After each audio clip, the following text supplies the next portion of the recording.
Jemaat yang dikasihi Tuhan, kita akan memulai kebaktian kita pada hari ini. Marilah kita berdoa dalam hati masing-masing.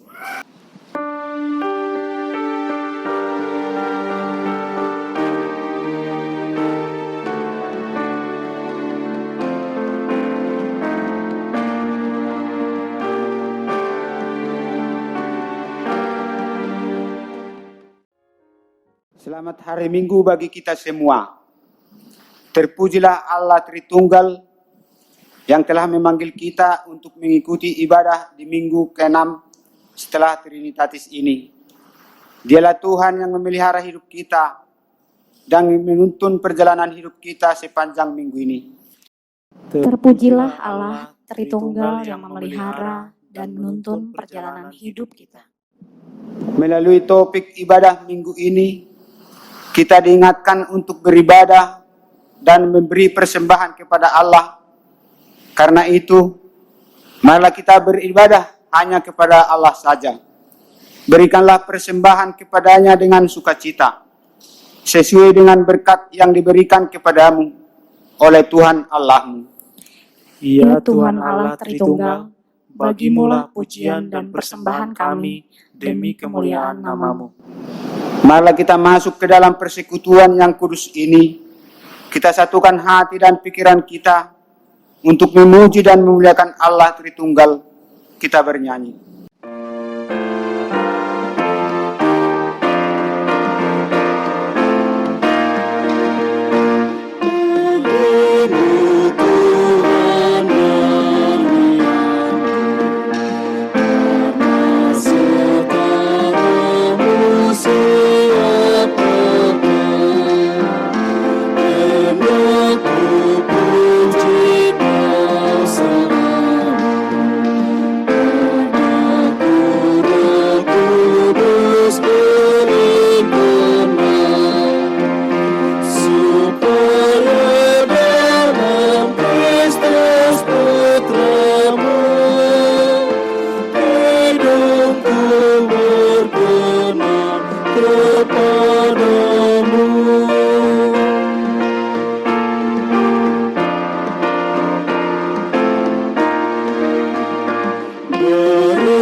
Di dalam nama Allah Bapa dan nama anaknya Tuhan Yesus Kristus dan nama Roh Kudus yang menciptakan langit dan bumi.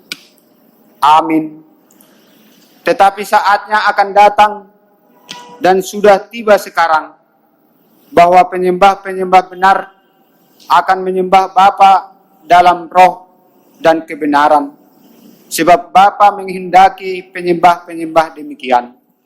Allah itu roh, dan barang siapa menyembah Dia harus menyembahnya dalam roh dan kebenaran. Ibadah yang murni dan yang tak bercacat di hadapan Allah Bapa kita ialah mengunjungi yatim piatu dan janda-janda dalam kesusahan mereka dan menjaga supaya dirinya sendiri tidak dicemarkan oleh dunia ini. Haleluya.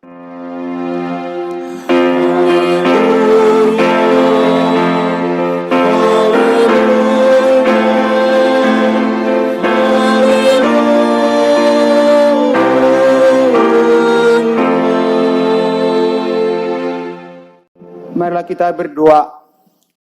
Tuhan Allah Bapa kami telah berhimpun di tempat ini pada hari yang Engkau kuduskan ini. Bukalah telinga dan hati kami, supaya kami dengan sukacita mendengarkan firman-Mu yang kudus. dan agar kami memelihara dan menghayati di dalam hati kami serta penuh pengharapan berdoa kepadamu. Ajarlah kami menghitung hari-hari kami sedemikian, hingga kami beroleh hati yang bijaksana.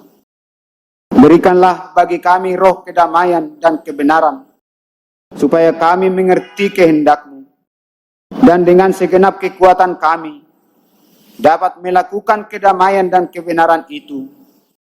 Karuniakanlah kepada kami Roh Kudus, supaya kami kuat dalam mengalahkan keinginan-keinginan duniawi, dan supaya kami mencari hal-hal yang ada di surga.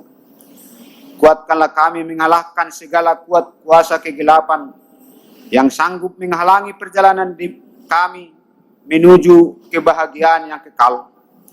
Teguhkan iman dan pengharapan kami. Tumbuhkanlah dalam diri kami penguasaan diri, supaya kami menang pada akhirnya. Di dalam anak-Mu Yesus Kristus Tuhan kami. Amin.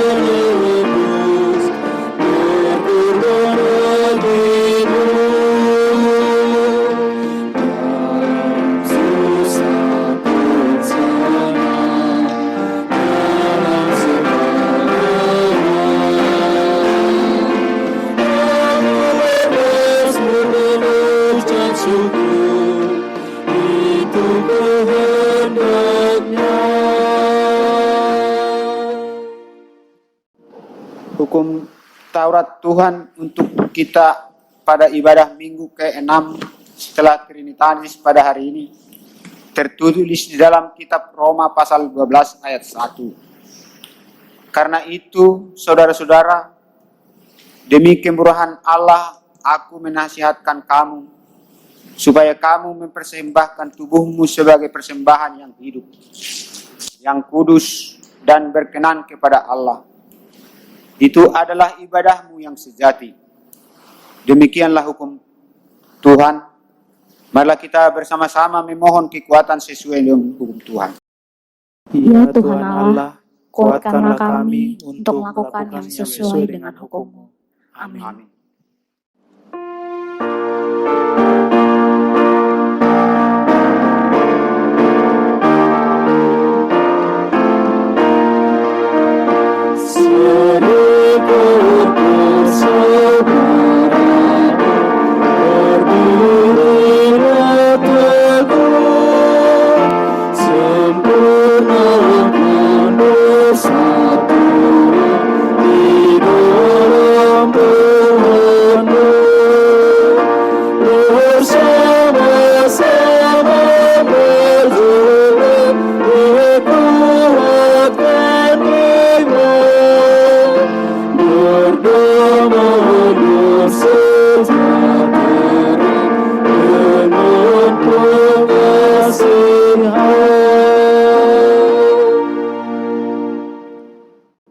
Marilah kita berdoa untuk memohon penyertaan Tuhan bagi kita dan pengampunan dosa. Kita berdoa.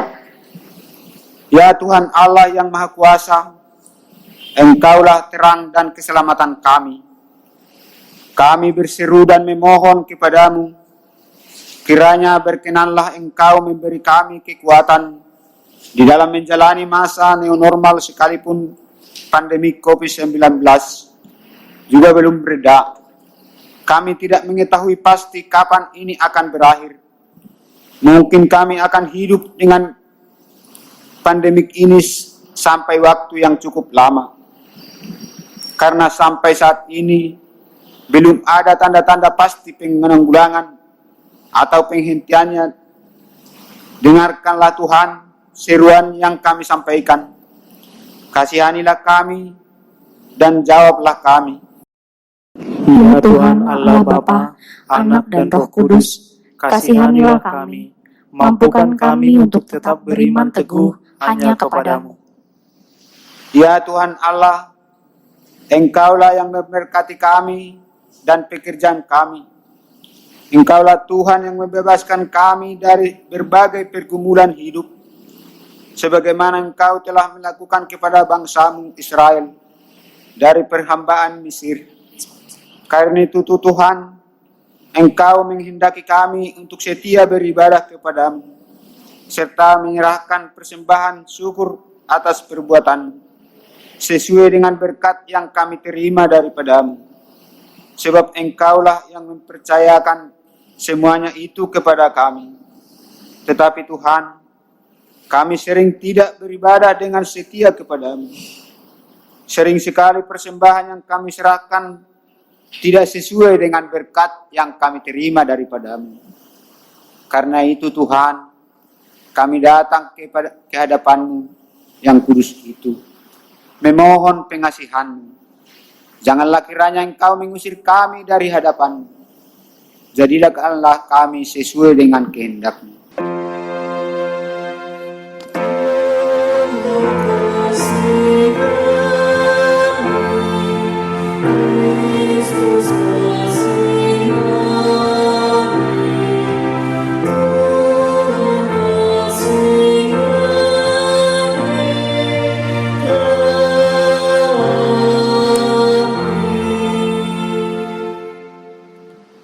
Ya Tuhan Allah Bapa kami memohon Engkau kiranya menyambut kerinduan kami untuk dapat kembali bersekutu denganmu di bait-Mu yang kudus. Kami masih harus beribadah di rumah saja, tanpa harus bertemu fisik antara satu dengan yang lain. Karena wabah pandemik ini belum berakhir. Untuk itu, dengan kepasrahan kami menyampaikan ke hadapan-Mu. Sertailah kami Tuhan, supaya kami memakai waktu dan kesempatan ini sebaik-baiknya. Melatih diri untuk serius menjalankan protokol kesehatan dalam era new normal. Dengan tetap hati-hati dan waspada menjalani hidup kami. Kami harus selalu hidup bijaksana untuk menjalani pekerjaan kami, kehidupan kami di tengah-tengah situasi pandemik ini, agar nanti ketika waktunya tiba, kami dapat kembali beribadah di bait-Mu yang kudus, di dalam tatanan kehidupan yang baru, dan kami umat-Mu khususnya yang ada di HKBP Cibinong, dapat memenangkan situasi pergumulan dan kesulitan ini. Kami berharap kepada-Mu, supaya Engkau memulihkan bangsa kami, perilaku kami, dan iman kami. Ya Tuhan, berkenanlah kiranya Engkau menjawab kerinduan kami.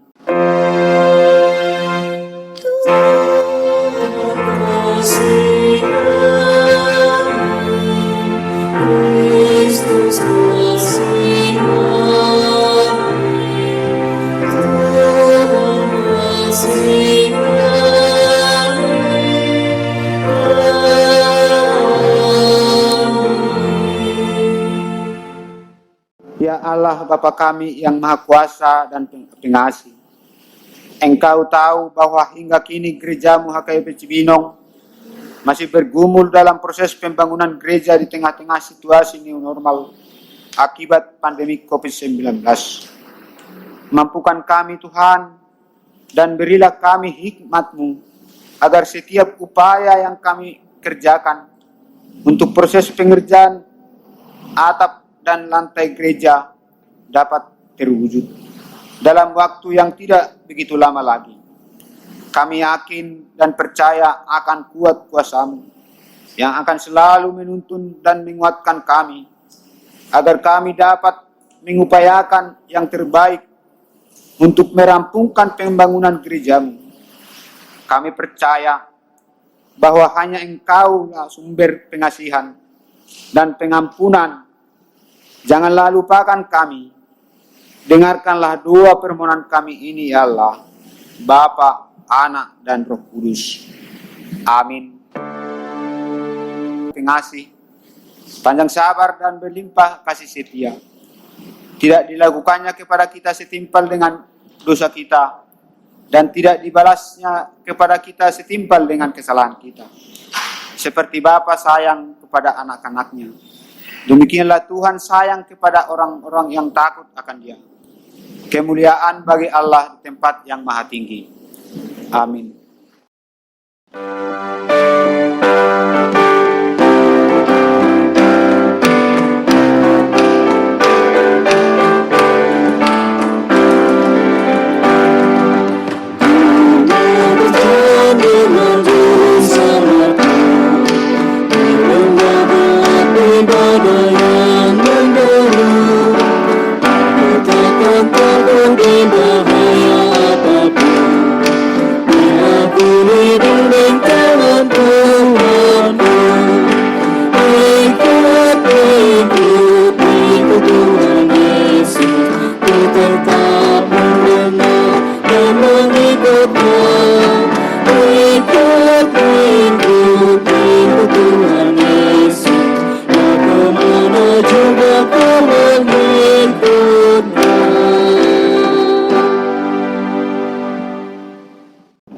Firman Tuhan yang menjadi nats epistel bagi kita pada minggu ini tertulis di kitab Markus 12 ayat 14 sampai 44. Marilah membacanya berbalas-balasan. Pada suatu kali Yesus duduk menghadap peti persembahan dan memperhatikan bagaimana orang-orang memasukkan uang ke dalam peti itu. Banyak orang kaya memberi jumlah yang besar. Lalu datanglah seorang janda yang miskin, dan ia memasukkan 2 peser, yaitu 1 duit. Maka dipanggilnya murid-muridnya dan berkata kepada mereka, "Aku berkata kepadamu, sesungguhnya janda miskin ini memberi lebih banyak daripada semua orang yang memasukkannya uang ke dalam peti persembahan. Sebab mereka semua memberi dari kelimpahannya, tetapi janda ini memberi dari kekurangannya, semua yang ada padanya, yaitu seluruh nafkahnya." Demikian pembacaan firman Tuhan. Berbahagialah orang yang mendengar firman Tuhan serta memeliharanya dalam hatinya. Amin.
Marilah kita bersama-sama mengaku iman kepercayaan kita kepada Tuhan, seperti saudara-saudara kita seiman di seluruh dunia. Kita sama-sama mengucapkannya. Aku percaya kepada Allah, Bapa yang Maha Kuasa, Khalik langit dan bumi. Aku percaya kepada Yesus Kristus, Anaknya yang tunggal Tuhan kita, yang dikandung daripada Roh Kudus, lahir dari darah Maria, yang menderita sengsara di bawah pemerintahan Pontius Pilatus, disalibkan, mati dan dikuburkan, yang turun ke dalam kerajaan maut.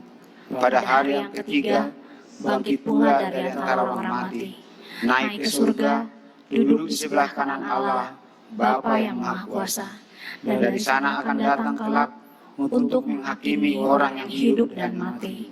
Aku percaya kepada Roh Kudus, ada satu gereja yang kudus dan am, persekutuan orang-orang kudus, pengampunan dosa, kebangkitan daging, dan hidup yang kekal. Amin. Amin. Kita dengarkan kor ama haleluya. Ya.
Jemaat yang dikasihi Tuhan, warta jemaat dan keuangan minggu ini, Minggu tanggal 19 Juli 2020.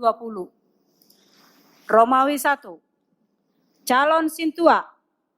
Mulai hari ini, Minggu tanggal 12 Juli 2020, gereja kita telah menerima calon Sintua yaitu Bapak Suman Lubis, Ibu Boru Manalu.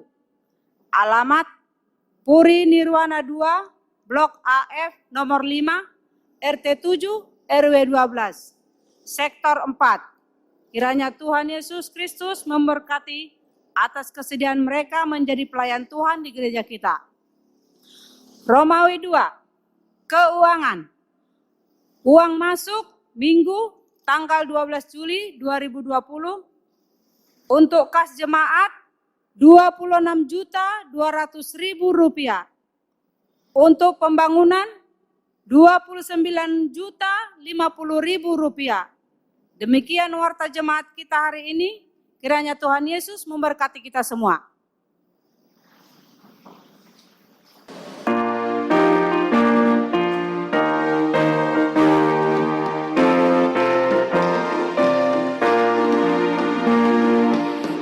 Yesus memanggil mari segera, ikutlah jalan sama-sama, jangan sesat dengar sebelum, hai mari berseteru, semangat nanti kita akan senang, bebas dosa hati pun tentram, bersama Yesus bertemu di rumah yang kekal.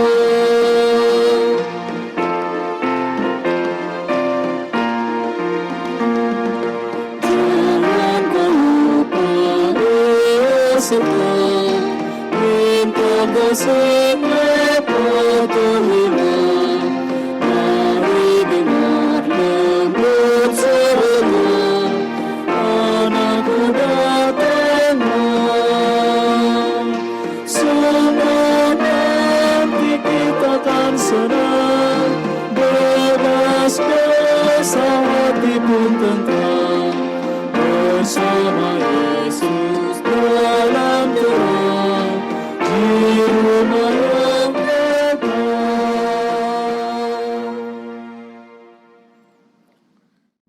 Damai sejahtera Allah yang melampaui akal budi dan pikiran manusia, itulah kiranya memelihara hati dan jiwamu di dalam nama Tuhan kita Yesus Kristus. Amin. Shalom. Selamat hari Minggu buat kita sekalian, Jemaat HKBP Cibinong dan Jemaat Kristen yang kekasih di seluruh dunia yang mendengarkan khotbah ini. Firman Tuhan bagi kita pada ibadah hari ini tertulis dalam kitab Ulangan 16 ayat 13 sampai 17.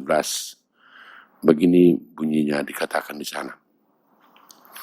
Hari raya Pondok Daun haruslah kau rayakan 7 hari lamanya. Apabila engkau selesai mengumpulkan hasil tempat pengirikanmu dan tempat pemerasanmu, haruslah engkau bersukaria pada hari rayamu itu. Engkau ini dan anakmu, laki-laki serta anakmu perempuan, hambamu laki-laki dan hambamu perempuan, dan orang Lewi, orang asing, anak yatim dan janda yang ada di dalam tempatmu. 7 hari lamanya harus engkau mengadakan perayaan bagi Tuhan Allahmu di tempat yang akan dipilih Tuhan. Sebab Tuhan Allahmu akan memberkati engkau dalam segala hasil tanahmu dan dalam segala usahamu, sehingga engkau dapat bersukacita dengan sungguh-sungguh. 3 kali setahun setiap orang laki-laki di antaramu harus menghadap hadirat Tuhan Allahmu ke tempat yang akan dipilihnya, yakni pada hari raya roti tidak berargi, pada hari raya 7 minggu, dan pada hari raya Pondok Daun. Janganlah ia menghadap hadirat Tuhan dengan tangan hampa. Tetapi masing-masing dengan sekedar persembahan sesuai dengan berkat yang diberikan kepadamu oleh Tuhan Allahmu. Demikian firman Tuhan.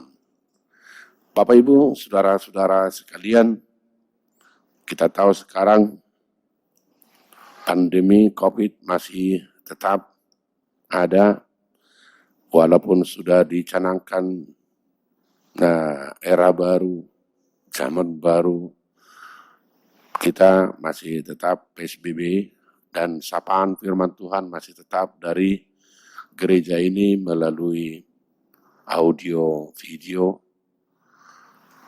Namun, kiranya walaupun ibadah kita masih tetap di rumah masing-masing, kita dapat mengikutinya dengan baik dan ibadah yang tulus. Topik kita pada hari ini adalah Hadaulatun Dohot Pelean Tu Jahuba. Dalam bahasa Indonesia, ibadah dan persembahan kepada Tuhan. Jadi kita mau membahas kenapa kita harus beribadah dan bagaimana sebenarnya sikap ibadah kita yang benar. Kenapa kita harus beribadah? Kenapa kita harus datang ke gereja setiap hari Minggu? Ini yang harus diingat pertama, bahwa kita disuruh Tuhan untuk beribadah bukan karena ibadah itu berguna untuk Tuhan, tapi ibadah itu adalah demi kepentingan umatnya. Tuhan tidak butuh pujian sehingga kita disuruh beribadah. Tuhan tidak ingin pujian. Artinya kalau kita memuji Tuhan, bukan karena Tuhan memang ingin dipuji atau butuh dipuji. Kalau kita memuji Tuhan, itu semata-mata adalah karena kepentingan kita. Kita yang butuh meminta sesuatu dari Tuhan, sehingga kita datang dengan sikap rendah hati, memuji dan menyembah Tuhan. Itu yang pertama harus diingat. Jadi kenapa kita harus beribadah? Itu bukan karena demi kepentingan Tuhan, tapi demi kepentingan jemaat yang beribadah itu sendiri. Yang kedua, ibadah itu seperti yang sudah dibacakan oleh liturgis tadi, ibadah yang benar tidak mengutamakan penampilan. Walaupun penampilan perlu, ibadah yang benar adalah mengutamakan suasana hati. Katanya tadi, kata Yesus, orang yang beribadah harus beribadah di dalam roh dan kebenaran. Dan itu diaktualisasikan dengan kerendahan hati. Jadi persoalan kita datang beribadah bukan penampilan, tapi bagaimana kita mengelola hati kita supaya kita yang datang menyembah itu benar-benar memang rendah hati berhadapan dengan Tuhan yang maha mulia. Jadi persoalan di dalam ibadah itu adalah masalah rasa syukur, masalah kerendahan hati, masalah khusyuk. Fokus bagaimana kita menundukkan diri di hadapan Tuhan. Kalau ada orang merasa terganggu datang beribadah karena pakaiannya itu terus, jasnya hanya itu saja, sepatunya hanya satu, itu jauh panggang dari api. Itu bukan persoalan ibadah. Tadi sudah saya katakan, ibadah yang diinginkan Tuhan bukan mengurus masalah penampilan atau apa yang ada sama kita, tapi ibadah adalah mengenai hati. Jadi kalau ada orang yang masih tetap hatinya tidak tenang setelah dia beribadah, berarti ibadahnya tidak benar. Mari kita perhatikan itu. Biasanya orang yang beribadah terlatih untuk fokus. Fokus untuk apa?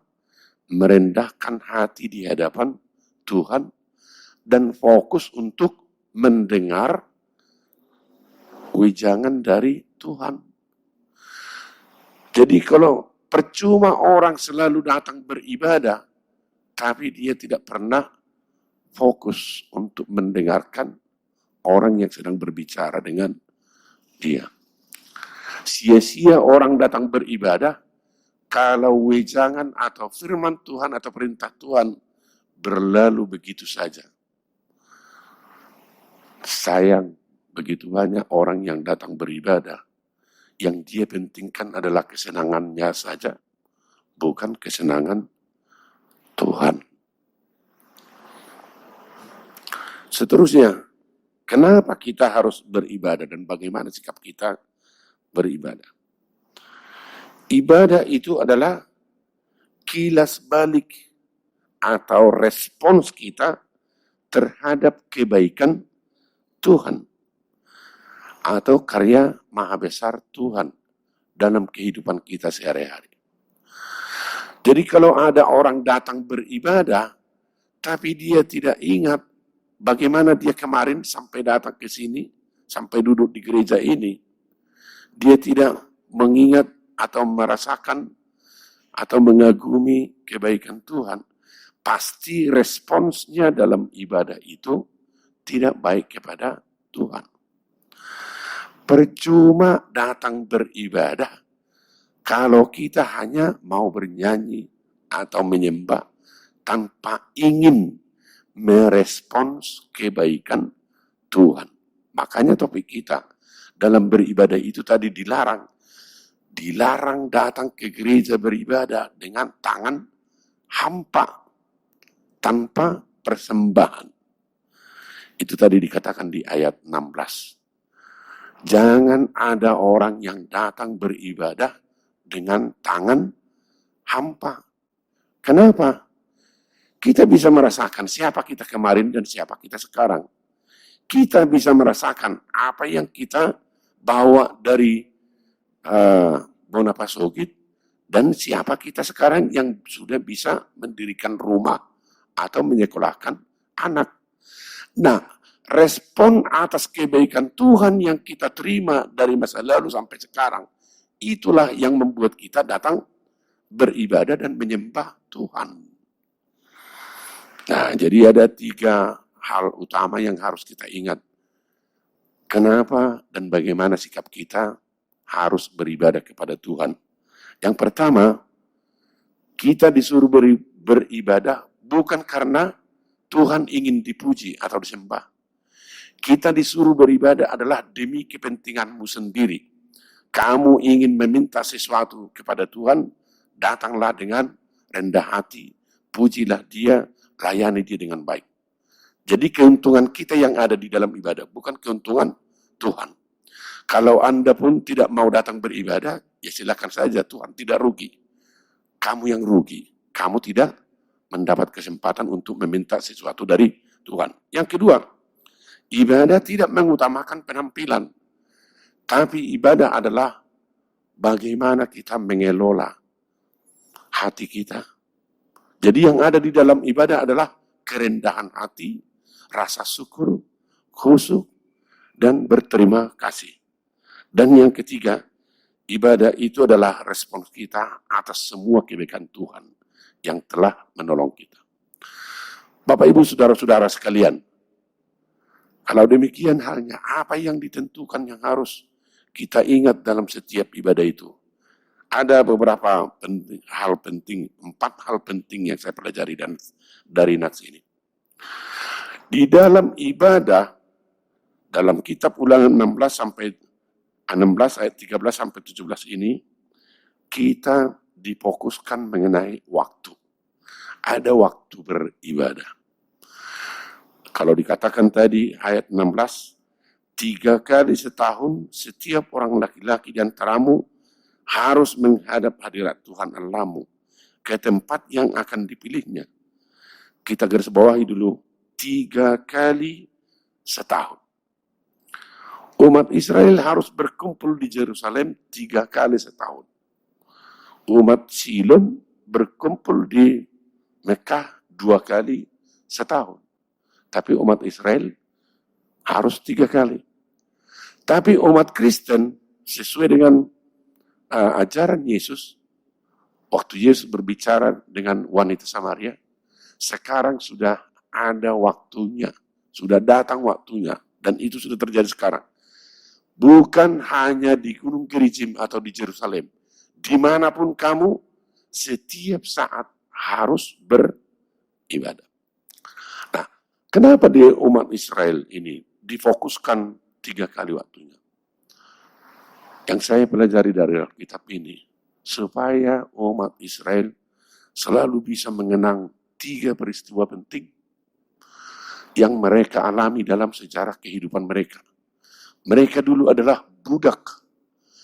Budak yang berteriak-teriak kepada Tuhan dan yang ditolong oleh Tuhan, dibebaskan dari perbudakan, diiring-iring, ditemani dalam perjalanan mereka di padang gurun, sampai diberi tanah Kanaan, tanah yang berlimpah susu dan madunya.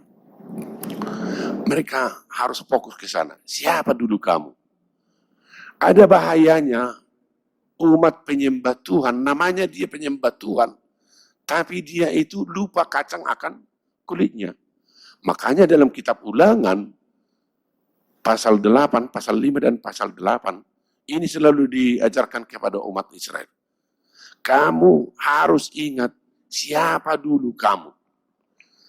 Nenek moyangmu dulu adalah budak yang berteriak-teriak kepada Tuhan dan yang ditolong oleh Tuhan. Kenapa umat Israel selalu diingatkan itu? Supaya mereka tidak menjadi sombong. Dan memang orang yang lupa latar belakangnya, siapa dia dulu, pasti dia menjadi orang yang sombong. Dan kalau sombong hanya terhadap sesama manusia, mungkin bisa sajalah.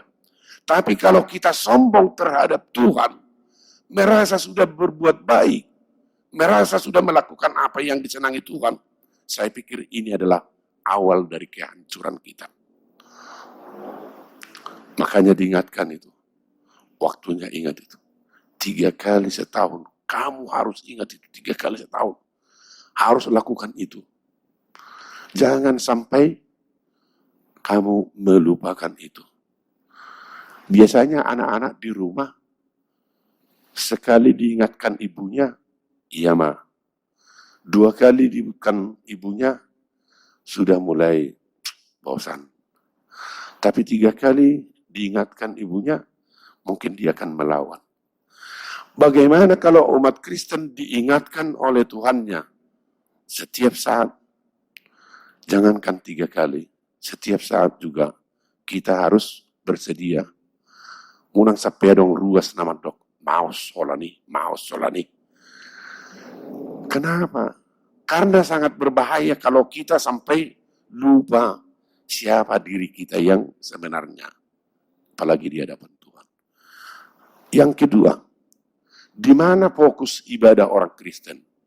Kalau yang pertama tadi di waktunya, fokus ibadahnya yang kedua adalah di tempatnya.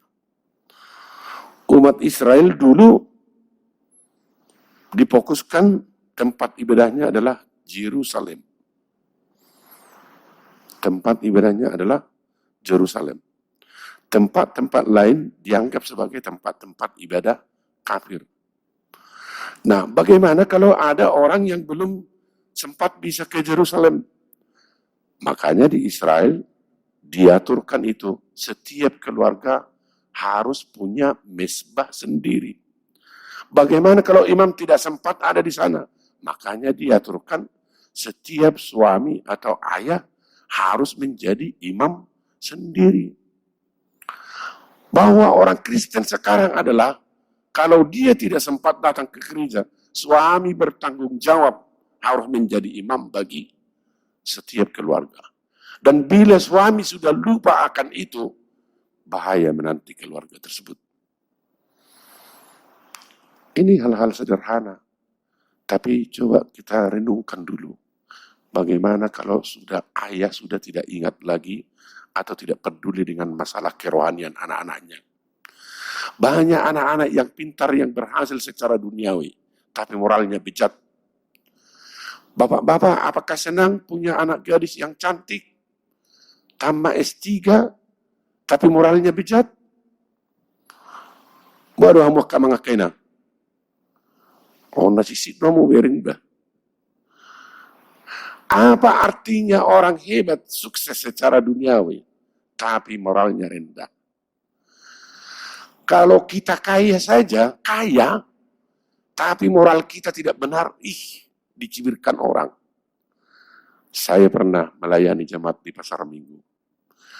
Saya lihat ada seorang wanita cantik, panjang rambut, pakai kacamata hitam.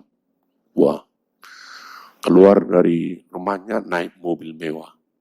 Saya heran, si ibu ini kelihatannya nggak ada kerjanya, tapi pakai mobil cantik. Jadi saya tanya tetangganya, Pak, itu ibu itu kerjanya apa? Kenapa Bapak tanya itu?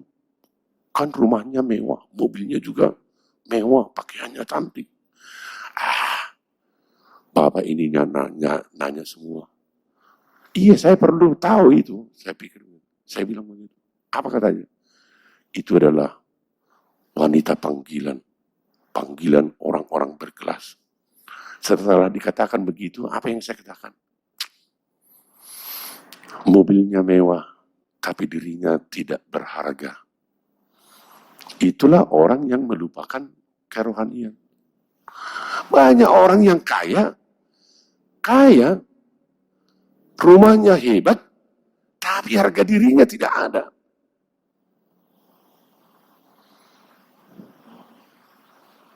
Mobilnya mewah, tapi nilai dirinya tidak ada. Jam tangannya juga hebat, berharga, tapi harga dirinya tidak ada. Kenapa? Satu persoalannya. Yakin saya bahwa ayahnya pasti tidak peduli dengan nilai-nilai kerohanian dia waktu dia masih anak-anak. Pasti itu. Itu sebabnya.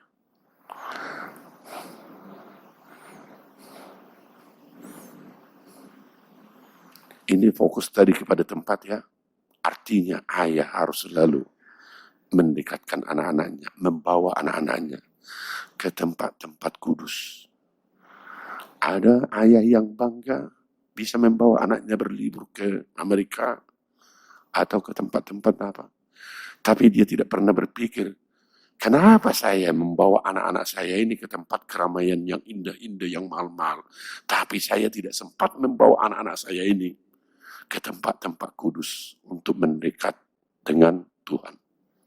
Terlalu sayang. Lalu setelah selesai dari dunia ini, mau pergi kemana nanti anak-anaknya ini? Mungkin mereka akan sama-sama bertemu di neraka kali, bukan di surga. Yang ketiga, ibadah kita fokus kepada kejadian atau peristiwa di mana kita merasakan pertolongan Tuhan. Tadi dikatakan bahwa mereka harus beribadah dalam pesta roti tidak beragi, pesta hari raya 7 minggu, dan pesta hari raya Pondok Daun. Ini semua adalah masa lalu nenek moyang mereka. Roti tidak beragi melambangkan ketergesa-gesaan nenek moyang mereka keluar dari Mesir. Saking tergesa-gesanya mereka keluar, makanannya tidak sempat dibikin ragi atau tidak sempat dibikin garam. Mereka hanya makan sayur pahit saja, sayur tawar. Apa artinya itu? Itu menunjukkan bahwa memang mereka sedang menderita, sedang ingin tergesa-gesa, harus keluar dari penderitaan itu. Itu makna dari pesta Rogi tidak beragi. Kemudian pesta Hari Raya Pondok Daun. Apa itu? Itu mengingatkan sejarah nenek moyang mereka yang tidak punya rumah. Mereka adalah pengembara di padang gurun. Dan karena tidak bisa mendirikan rumahnya, mereka harus diam di kem-kem atau tenda-tenda tertentu. Yang punya tenda mungkin bisa mendirikan tenda, tapi yang lain adalah di tempat-tempat dibuat itu dari ranting-ranting pohon. Makanya Hari Raya Pondok Daun. Apa yang mereka ingatkan di sini? Bahwa mereka dulu, kalau mereka sudah berhasil sekarang punya rumah, punya sumur atau punya apa-apa, tapi ingat dulu, opungmu, bapakmu tidak punya rumah, sampai dia harus tinggal di bawah ranting-ranting kayu. Dan ini yang harus diingat oleh orang Batak dari orang-orang Yahudi. Sekaya apapun orang Yahudi, setiap tahun dia harus mengingatkan anaknya pergi ke Yerusalem. Di sana mereka tinggal, bukan di hotel, tapi di bawah ranting-ranting pohon. Anak-anak orang Batak sekarang aneh. Dibawa ke rumah opungnya, hanya listrik dan air yang tidak ada. Sudah langsung minta, Pak, kita pulang. Orang Yahudi enggak. Rasakan dulu bagaimana tidur, tinggal di tempat-tempat di bawah ranting-ranting pohon. Ini perlu ditiru oleh orang Batak. Supaya jiwa perjuangan anak-anaknya di Jakarta ini, di kota-kota besar, walaupun dia sudah punya rumah, tetap semangat. Apa yang hilang dari diri orang Batak setelah ayahnya sukses? Nilai perjuangannya tidak ada. Makanya tidak pernah ada saya lihat usaha orang Batak yang bisa bertahan 2-3 generasi. Habis satu generasi ini langsung bangkrut. Kenapa? Karena anaknya tidak pernah dididik untuk menderita, untuk tahan berjuang, untuk survive dalam setiap persoalan. Dan HKBP Cibinong saya ingin arahkan itu sekarang. Bagaimana membangun karakter-karakter unggul anak-anak kita. Supaya daya juangnya memang hebat. Walaupun dia masih bisa dibelikan ayahnya mobil, tapi dia harus bilang, Pak, saya tidak butuh itu. Saya malu memakai mobil Bapak, saya cari sendiri. Itu kalau sudah daya perjuangannya sudah tinggi. Caranya bagaimana? Bawa dia ke tempat opungnya.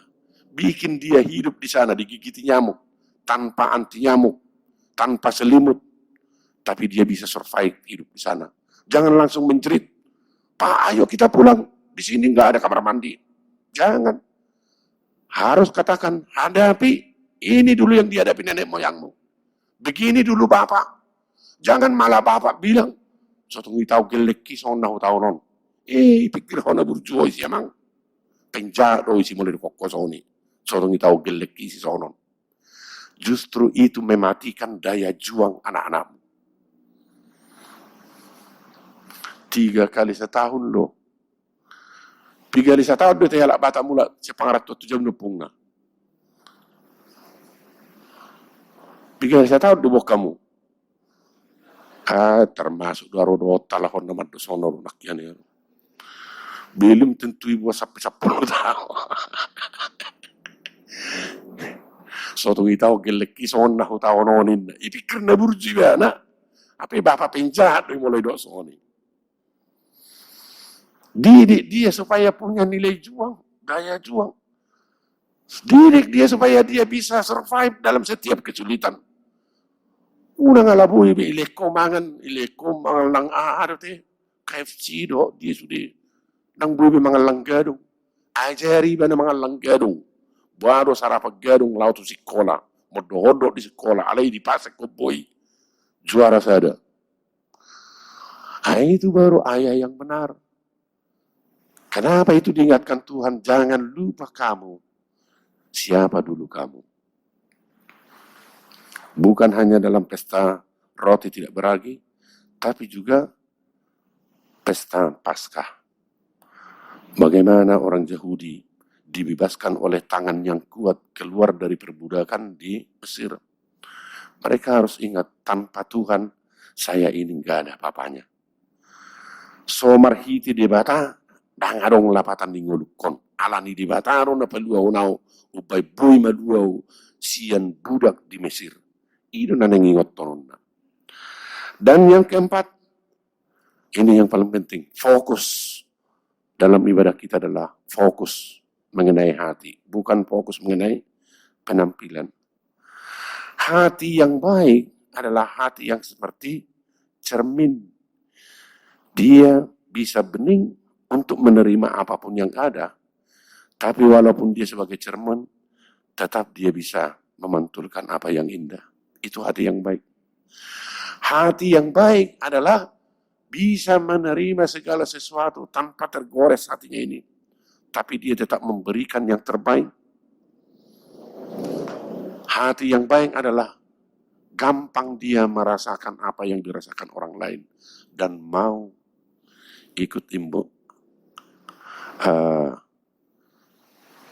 ikut punya bagian dalam setiap persoalan orang. Dia tidak hanya mengharap, tapi dia ingin memberi. Kasih ibu kepada beta tak terhingga masa hanya memberi. Bagai sang surya menyinari. Ya, kasih ibu, hati ibu bagai sang surya. Mau memberi dan tidak mengharap kembali. Bagaimana kita melatih dalam ibadah kita supaya hati kita itu adalah hati yang demikian. Unang mamikiri holam mabuah siya dongan. Holam majalo siya Tuhani. Alay mo hado asarohat taon. Tabo to sudi sampai me na kebaikan di dongan. Sampai me na kebaikan di Tuhan. Ujung narohita. Tuhan, om mana niliyoko dia, om mana buhay upasahat. Ingot amang inang, unang mabelgahulihan. Unang mabelgahu. Unang idokok Tuhan ko si gijang roha. Jala unang mautik ko. Unang idok Tuhan ko si saotik. Alana, di boto Tuhan itu, Tuhan tahu apa yang Tuhan berikan kepada kamu. Kalau kamu hanya memberikan terlalu sedikit, kamu beri terlalu sedikit ke saya, padahal saya kasih kamu banyak. Atau kita mau coba, mau supaya dilihat orang seperti orang hebat, kita memberikan banyak, lebih dari ukuran yang seharusnya. Tuhan juga mengatakan ini orang bodoh ini, orang-orang sombong ini. Orang saya kasih kok 10.000, kok dia kasih 20 juta. Tuhan juga pasti berpikir begitu. Jadi ukurannya apa? Ingat saja, dari hatimu yang tulus, kamu bisa mengukur berapa yang sebenarnya kamu berikan kepada Tuhan. 10% dari apa yang kamu peroleh. Itu saja. Jangan terlalu banyak dan jangan terlalu sedikit. Kamu berikan terlalu banyak, kamu orang bodoh. Gak mungkin kamu memberikan banyak kalau memang Tuhan tidak memberi banyak. Tapi gak mungkin kamu memberi sedikit kalau memang Tuhan memberi banyak. Nanti Tuhan bilang, ini tukang tilep ini. Saya kasih 100 miliar, kok dikasih ini hanya 10.000. Kan ada orang yang begitu ya. Mobilnya hebat, tapi kalau taken less, dia hanya 75.000. Tuhan tahu itu. Jangan terlalu banyak, jangan terlalu sedikit. Jadi ukurannya yang pas apa? Ingat saja, hitungannya persembahan 10% dari apa yang Tuhan berikan. Ingat saja itu. Fokus ke sana. Itulah persembahan yang benar. Nah, usuk kemajo kita. Na mga leog gudang do ita manang na mga lenotik. Napasago-sago do ita manang na makulit. Na diha KBP na waro, napasago-sago do manang na makulit. Molotik ki mga lilang, pasago-sagohon. Alain ko di parming ko biasa makulit. Rani ko lang, wala pilih, wala kepeng, maksudnya kepeng. Tuhan tahu kok apa yang Tuhan sudah berikan ke kita. Dan seperti yang saya katakan tadi, Tuhan tidak senang kita memberikan lebih banyak. Nanti kita akan berpikir mencuri gantinya. Berikanlah yang pas. Berapa yang pasnya? 10%. Jadi pesan dari ibadah kita pada malam hari ini, beribadah yang benar adalah beribadah yang disertai oleh kebenaran dan roh. Amin. Mari kita berdoa. Terima kasih Tuhan atas sapaan firman Tuhan kepada kami pada malam hari ini. Kiranya firman Tuhan ini mengingatkan kami atas semua kebaikan Tuhan yang telah kami terima. Sehingga kami dapat meresponnya dengan hati, jiwa yang rendah hati, dan tulus di dalam memberikan persembahan kami. Kami tahu banyak sudah nikmat atau pemberian Tuhan yang belum kami syukuri. Kami selalu menahan berkat yang Tuhan berikan kepada kami. Sebenarnya kami tidak layak meminta tambah daripada Tuhan. Karena apapun yang Tuhan berikan kepada kami, belum kami syukuri dengan baik. Tapi melalui firman Tuhan pada malam hari ini, kiranya kami disadarkan dan kami diingatkan bahwa semua yang kami terima itu berasal dari Tuhan dan harus kami syukuri kepada Tuhan. Terima kasih ya Tuhan. Amin. Kita bernyanyi sambil mengumpulkan persembahan.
Marilah kita berdoa untuk menyerahkan persembahan kita kepada Tuhan.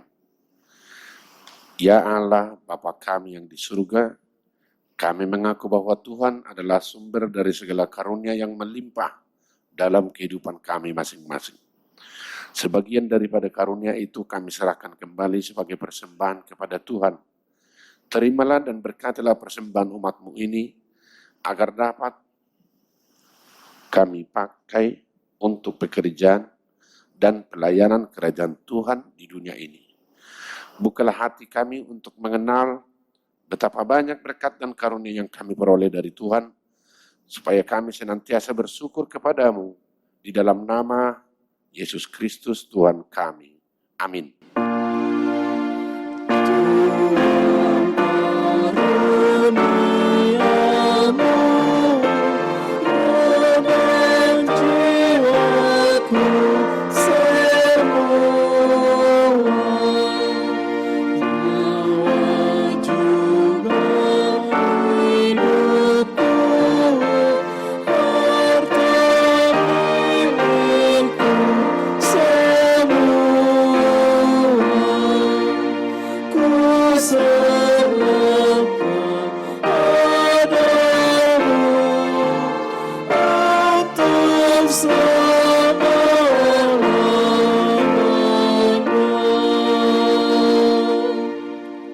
Bapa kami yang di surga, dikuduskanlah namamu, datanglah kerajaanmu, jadilah kehendakmu di bumi seperti di surga. Berikanlah kami pada hari ini makanan kami yang secukupnya, dan ampunilah kami akan kesalahan kami, seperti kami juga telah mengampuni orang yang bersalah kepada kami.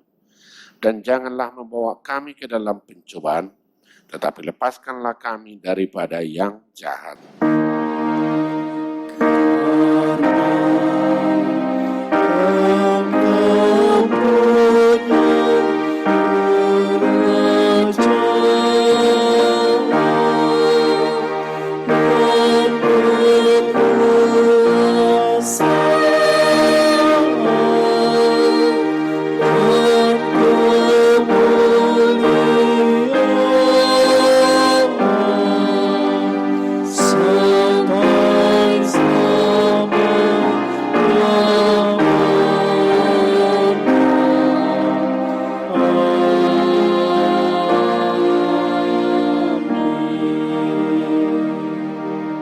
Pulanglah dengan sejahtera, terimalah berkat Tuhan.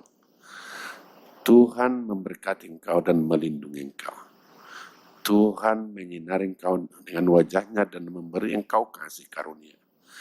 Tuhan menghadapkan wajahnya kepadamu dan memberi engkau damai sejahtera.